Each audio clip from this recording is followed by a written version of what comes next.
If you have a lot of customers that are, very, very small, they don't have a lot of resources, the chances that they're going to adopt your solution without some training is really, really low, to be honest.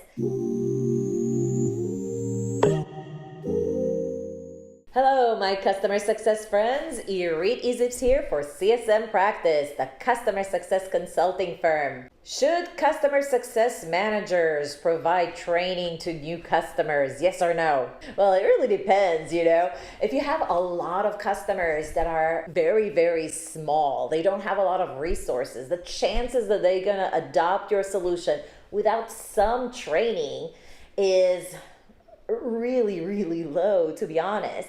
And so I see a lot of startups and even companies that have thousands and thousands of customers still provide this one-on-one training right at the beginning of the onboarding process. This way they establish rapport, they make sure that the person is actually able to use the system, and they get them through that first few minutes of being really scared of technology sometimes, especially if it's a mom and pop shop. What's the issue with that? Well, it's not scalable. So as your business grows, this is going to be a huge effort to keep on doing. Also, you are creating that relationship with all these SMB clients, and as your business grows and you're not able to throw so many people into this process, you're already got them hooked on having this personal connection with you, and now it's going to be super difficult to transition them over to a lower touch. Well, that's a problem that a lot of my customers face. And so how do you do this in a more scalable way? First and foremost, look, you want to invest in a lot of training videos, and you want to tailor a campaign that has a lot of email sequences with embedded videos that are tailored to what each particular customer objective is. And you want to expand their horizon on additional things that they can do with you after they've achieved their first value with you. So leverage as much as possible in-app messages from within your product, but if you have lower engagement, then also leverage other tools like emails to promote additional video series for your SMB clients. Now, that's not the only thing that you can do, actually. So sometimes we have smaller clients that are not, mom and pop. You actually have a designated person that's responsible for adoption of your solution within the company. It could be someone from IT, or it could be an operations person within the team. And you know what? Maybe the first few months when they do the onboarding, they have time to spend with you to learn the solution and train everyone. Maybe you even have a train the trainer program, so you don't have to be on site to train everyone.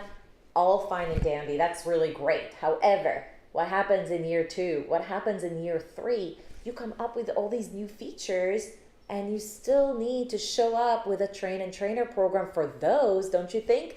And I see a lot of companies not having a designated person that thinks through train the trainer programs to kind of modify and create them and format them and then offer them back to the business system analyst or the admin at the client so that they can continue offer these training programs to the users.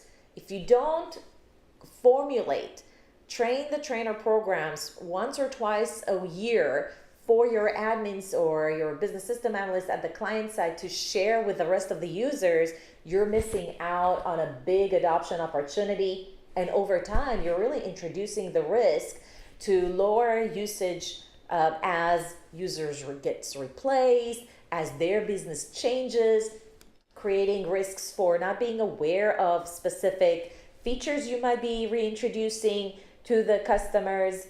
And so try to also create train-the-trainer programs for the mid-size or a little bit more than just the mom and pop shops, and offer that back to the admin or the person that's responsible for adoption at the client side so that they are empowered to talk about your vision, your new features, and increase adoption with their users.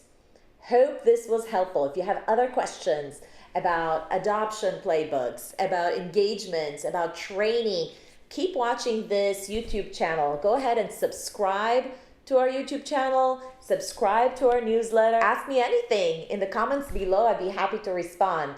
All right, take care, and I'll see you in the next video.